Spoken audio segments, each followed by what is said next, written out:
오늘 하나님의 말씀은 이사야 8장 9절에서 15절까지 말씀입니다. 제가 봉독하겠습니다.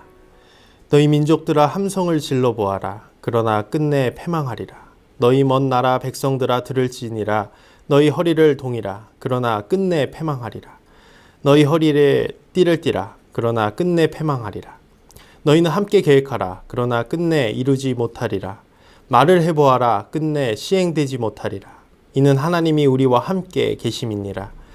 여호와께서 강한 손으로 내게 알려주시며 이 백성의 길로 가지 말 것을 내게 깨우쳐 이르시되 이 백성이 방역자가 있다고 말하여도 너희는 그 모든 말을 따라 방역자가 있다고 하지 말며 그들이 두려워하는 것을 너희는 두려워하지 말고 놀라지 말고 만군의 여호와 그를 너희가 거룩하다 하고 그를 너희가 두려워하며 무서워할 자로 삼으라. 그가 성소가 되시리라. 그러나 이스라엘의 두 집에는 걸림돌과 걸려 넘어지는 반석이 되실 것이며 예루살렘 주민에게는 함정과 올무가 되시리니 많은 사람들이 그로 말미암아 걸려 넘어질 것이며 부러질 것이며 덫에 걸려 잡힐 것이니라. 아멘. 하나님을 끝까지 바라보려면 이라는 제목으로 하나님의 말씀 증언하도록 하겠습니다. 저는 요즘 코로나라 축구장에 가지 못해 참 속상합니다. 축구장에 가면 관중들의 열띤 응원과 폭발적인 에너지로 인해 덩달아서 신이 나고 축구를 더욱 재밌게 볼 수가 있습니다. 여러분도 경기장을 가지 않아도 TV에서 우리나라 대표팀을 응원한 기억이 있을 것입니다. 응원할 때 혹시 작은 소리로 하시나요? 아닙니다. 큰 소리로 합니다. 있는 힘껏 소리를 지르며 선수들을 응원합니다. 몸은 멀리 떨어져 있지만 우리가 응원하며 함께 싸우고 있음을 선수들에게 전달하기 위해서 우리는 함성을 지릅니다. 그래서 축구는 11명이 뛰는 경기지만 팬은 경기장의 12번째 선수라는 이야기가 나오는 이유가 바로 그것입니다. 이렇게 함성은 우리가 함께 싸워 나가자는 의미로 지르는 것이죠. 오늘 말씀 강대국들도 자신들의 힘으로 무언가 해보기 위해 함성을 지릅니다. 그런데 손을 한데 모아 파이팅을 외치는 그들에게 하나님은 말씀하십니다. 끝내 패망하리라.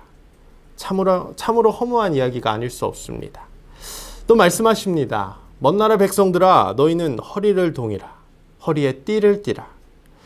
100m 달리기 선수들이 출발 지점에서 신발끈을 묶고 허리띠를 동여맵니다. 조금이라도 힘을 내기 위해, 전력으로 달리기 위해 옷무새를 갖춰 입는 것이죠. 그런데 하나님은 다시 한번 말씀하십니다. 끝내 패망하리라. 또 말씀하십니다. 함께 계획하라. 상대팀을 무너뜨리기 위해 감독과 선수들은 전술을 짭니다. 모든 경우의 수를 따져가며 하나하나 상대팀을 분석해 갑니다. 최고의 전략가들이 낸 통계를 가지고 객관적인 우리 팀의 현재 전력을 분석합니다. 그리고 마침내 승리할 수 있는 전술을 얻어냅니다. 그런데 하나님이 말씀하십니다. 끝내 이루지 못하리라. 많은 사람들이 미래를 예측하며 여러 매체들을 통해 앞으로의 그런 미래를 그려나갑니다. 그들의 말의 핵심은 동일합니다. 바로 우리가 할 수 있다는 것이죠. 그리고 그 핵심 키워드는 바로 인공지능과 가상세계였습니다. 과학과 기술의 발달로 이제는 로봇이 일상에 자연스럽게 스며들어 우리의 삶을 더욱 윤택하게 해줄 것이라고 말합니다. 그러나 올해 코로나는 아무도 예상한 사람이 없습니다. 바이러스로 인한 고통은 시간이 조금 더 지난 후에 일어날 것이라고 여겨졌고 그러다 보니 인류 역사적으로 바이러스의 백신 개발은 소홀히 하였습니다. 분명히 우리의 힘으로 모든 것을 예측하고 기술로 불가능할 것만 같았던 그 세계에 도달할 것만 같았는데 코로나라는 바이러스 앞에서 우리는 무능한 존재라는 것을 절실히 깨닫게 됩니다. 오늘 하나님은 말씀하십니다. 말을 해보아라. 끝내 시행되지 못하리라. 그런데 그 이유가 뭔지 아십니까? 강대국들이 아무리 함성을 지르고 허리를 동이고 계획하고 말을 해도 끝내 패망할 수밖에 없는 이유는 바로 단 하나입니다. 하나님이 유다와 함께 하시기 때문입니다. 하나님이 함께 유다 백성들과 함께 계시기에 그들의 모든 계획은 수포로 돌아가고 끝내 패망할 것이라는 것입니다. 오늘 이 하나님의 말씀이 우리의 고백이 되길 원합니다. 아무리 강한 상대가 내 앞에 있다고 할지라도, 우리의 힘으로 도저히 극복할 수 없는 환경일지라도, 특히 코로나로 우리의 모든 것이 무너진, 우리의 일상이 무너진 이때에 하나님이 우리와 함께 계시기에 우리는 이겨낼 수가 있습니다. 우리의 승리 요건은 단 하나입니다. 바로 우리와 함께 하시는 하나님이십니다. 다른 것을 의지해서는 안 됩니다. 오직 하나님만 의지하여 하나님과 함께 승리해야 합니다. 그러나 우리는 쉽게 우리와 함께 하시는 하나님을 잊어버릴 때가 많습니다. 임마누엘의 하나님을 잊어버립니다. 함께함을 잊어버리고 삽니다.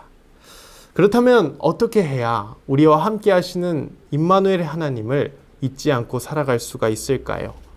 오늘 말씀을 통해 두 가지로 살펴보려고 합니다. 첫 번째는 세상의 말에 휘둘리지 않아야 합니다. 우리는 너무도 귀가 얇습니다. 세상의 말에 쉽게 마음이 요동치고 흔들립니다. 오늘 유다 백성들도 마찬가지였나 봅니다. 그래서 하나님이 말씀하십니다. 12절 상반절에 이 백성이 방역자가 있다고 말하여도 너희는 그 모든 말을 따라 방역자가 있다고 하지 말며, 하나님을 굳건히 신뢰하면 우리를 현혹하는 말에 휘둘리지 않습니다. 목표물만 보고 달려가면 다른 것이 보이지 않습니다. 존 밀턴의 소설 철로역정의 주인공 크리스찬은 구원의 여정을 가면서 수많은 유혹을 마주하게 됩니다. 그때마다 그는 걸려 넘어지고 구원의 확신이 흔들리는 모습을 보여줍니다. 그 이유는 목표가 분명치 않기 때문에, 세상의 말에 이리저리 휘둘리는 것입니다. 우리는 이런 모습이 있어서는 안 될 것입니다.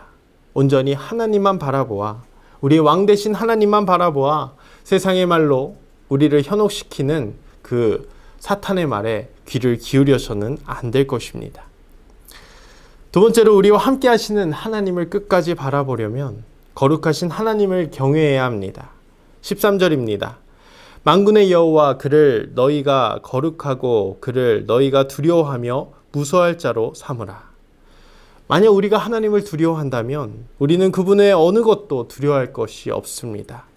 거룩하신 하나님만 높이고 모든 만물을 창조하시고 통치하시는 그분을 경외한다면 우리는 세상의 그 어떤 것도 두려워할 필요가 없습니다. 오히려 거룩하고 존귀하신 하나님 앞에 다른 것들은 우습게 여겨질 뿐입니다. 오직 하나님만 두려워하여 세상을 능히 이길 수 있는 우리 모두가 되기를 소망합니다. 그 임마누엘의 하나님을 믿는다면 하나님은 우리의 성소가 되십니다. 그러나 함께함을 믿지 못하는 자들에게는 걸림돌이 됩니다. 14절입니다. 그가 성소가 되시리라. 그러나 이스라엘의 두 집에는 걸림돌과 걸려 넘어지는 반석이 되실 것이며 예루살렘 주민에게는 함정과 올무가 되시리니, 하나님과 언제나 함께하는 자들은 어떠한 역경이 찾아와도 그 하나님을 피난처로 삼습니다. 그러나 이것을 믿지 못하는 자들은 우리를 계속해서 걸려 넘어뜨리는 걸림돌이 되어버립니다. 15절입니다. 많은 사람들이 그로 말미암아 걸려 넘어질 것이며 부러질 것이며 덫에 걸려 잡힐 것이니라.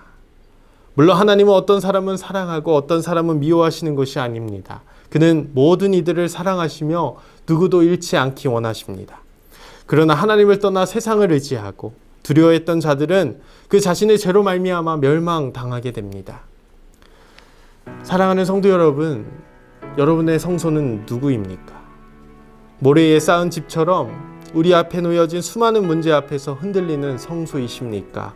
아니면 언제나 우리와 함께 하시며 세상의 어떤 문제 앞에서도 능히 이겨낼 하나님의 성소이십니까? 세상을 의지하지 말고 세상의 말에 휘둘리지 말고 오직 하나님을 경외함으로 그 속에서 우리와 함께하여 모든 것을 능히 이겨낼 수 있는 그분의 사랑을 발견하는 저와 모든 성도인들 되시길 주님의 이름으로 축복합니다. 기도합니다. 사랑의 주님 감사합니다. 하나님께 나아가길 원합니다. 우리와 함께 하시는 그 임마누엘의 하나님을 발견하길 원합니다.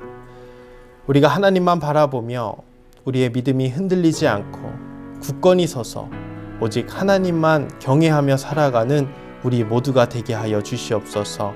우리의 성소가 되시는 주님을 찬양합니다.